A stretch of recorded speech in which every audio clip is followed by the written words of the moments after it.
Pozdrav ekipa, ja sam Tomislav i dobrodošli u moj podcast Priče iz Hrvatske.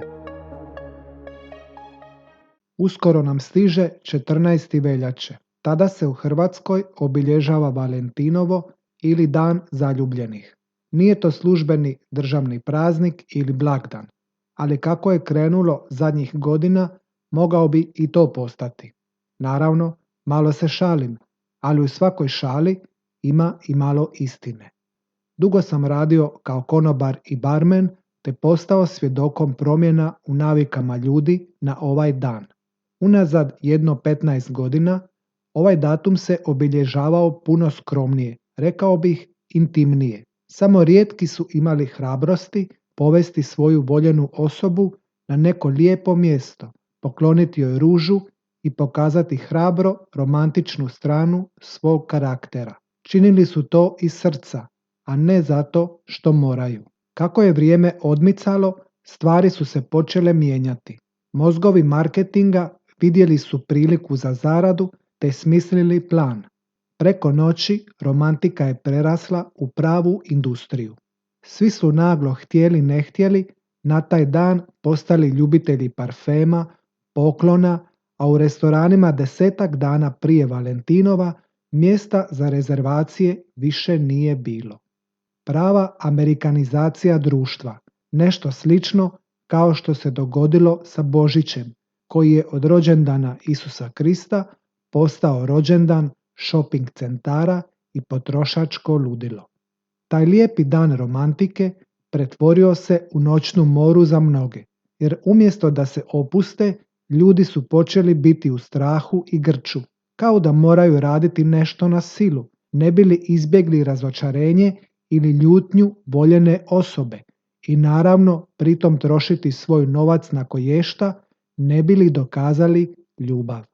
Pa idemo ispraviti tu povijesnu nepravdu i vratiti se na početak priče, zagrebati malo u povijest, na izvor odakle je sve krenulo. Tko je uopće bio Valentin? Zgodni dečko iz teretane, simpatični poštar, vlasnik restorana ili možda kvartovski šarmer? Mnoge ću razočarati, ali ništa od navedenog. Valentin, ili preciznije Sveti Valentin, bio je kršćanski mučenik i svećenik u Rimu u 3. stoljeću. Bio je jako mudar i skroman, te baš zbog tih odlika narod ga je volio. Za njegovu mudrost u to vrijeme čuo je i rimski car Klaudije II. Gotski. Ponudio je Valentinu visoki položaj u rimskom društvu pod uvjetom da se odrekne svoje kršćanske vjere, no on je to odbio. Car je bio jako ljutit, te je odlučio pogubiti, to jest oduzeti život ovom hrabrom svećeniku. I to baš na dan 14. veljače godine 269. To je i razlog zašto na ovaj datum slavimo njegov spomendan. Predaja kaže da je Sveti Valentin jako volio ruže i mirisno cvijeće koje je poklanjao zaručnicima, te bi im na taj način zaželio sretno bračno zajedništvo. Podržavao je i pomagao one koji se vole, te je zbog toga postao njihovim nebeskim zaštitnikom. Ako smo zaljubljeni ili ako vjerujemo u ljubav, nemojmo se obeshrabriti komercijalizacijom i konzumerizmom oko nas. Sjetimo se da ljubav dolazi iz srca i da smo baš mi najvrijedniji poklon jedno drugome. Sretno Valentinovo i volite se, ma gdje god bili.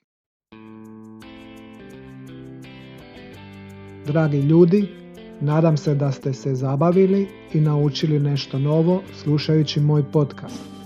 Želim vam svako dobro, veseli i zdravi bili i do slušanja.